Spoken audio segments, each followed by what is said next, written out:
Formal nang tinanggap ng Muntinlupa City Police sa ilalim ng pamumuno ni Police Colonel Robert Domingo ang 8 bagong electric vehicles mula sa pamahalaang lungsod noong ika-13 ng Abril.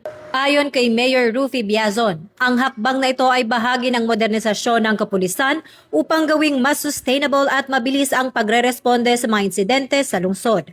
Ang mga bagong patrol units ay espesyal na idinisenyo para sa mas malinaw na seguridad dahil sa kanilang Battenberg markings, top light blinker system, at built-in public address system na magagamit sa mga operasyon. Binigyang diin ng lokal na pamahalaan at ng PNP na ang paglipat sa e-vehicles ay isang madiskarteng hakbang lalo na sa gitna ng patuloy na pagtaas ng presyo ng produktong petrolyo. Upang matiyak na walang hinto ang pagpapatrolya ng mga pulis, nagtayo rin sila ng charging station sa loob mismo ng Muntinlupa Police Headquarters.